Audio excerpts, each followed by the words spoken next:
My name is Rachel Anderson, and I chose to do my master's project on the endocrine manifestations of cystic fibrosis. Today, we're going to be talking mostly about cystic fibrosis related diabetes, not specifically about the diagnosis or treatment of cystic fibrosis itself.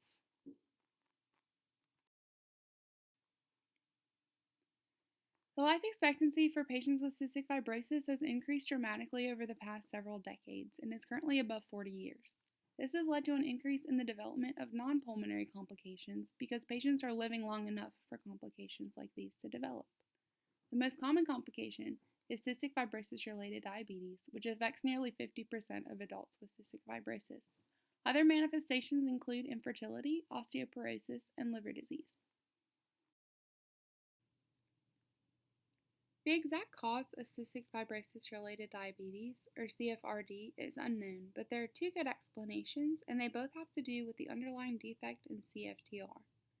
I'd like to do a quick refresher on CFTR, which is the main defect in cystic fibrosis.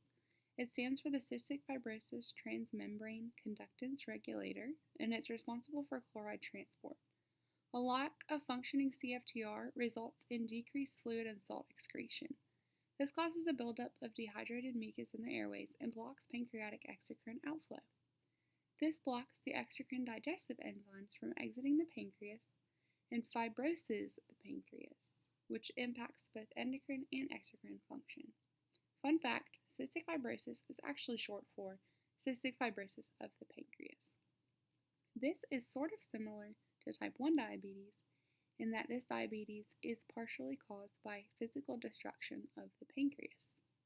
There's also evidence that CFTR is expressed in beta cells, so lack of functioning CFTR may hyperpolarize the cells and increase the glucose concentration which is needed to trigger insulin release. This leads to postprandial hyperglycemia, which is kind of like type 2 diabetes, but without insulin resistance. Cystic fibrosis related diabetes may present with classic symptoms of diabetes type 1 and type 2, such as polydipsia, polyuria, and polyphagia. Weight loss is also common in patients with cystic fibrosis and may be a presenting symptom due to decrease in nutritional status. Decrease in pulmonary status is also common.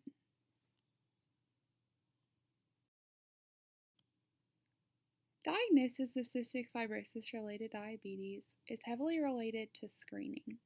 All patients with cystic fibrosis need to have a glucose tolerance test every year beginning at age 10. It's important to note that A1C is often falsely low and should not be used as a screening tool. And similarly, because the hallmark of this disease is postprandial hyperglycemia, fasting glucose is not a good screening tool either.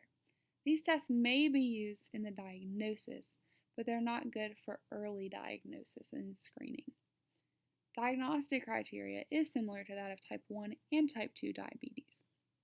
This includes a fasting glucose of greater than 126, symptoms plus a random glucose of greater than 200, a 2-hour oral glucose tolerance test of greater than 200, or an A1C of greater than 6.5. Treatment of this disease is important because increased glucose causes hyperglycemia in the airway secretions, which causes inflammation and susceptibility to pathogens, which decreases pulmonary function. This is important because a decrease in pulmonary function is the major cause of mortality in cystic fibrosis.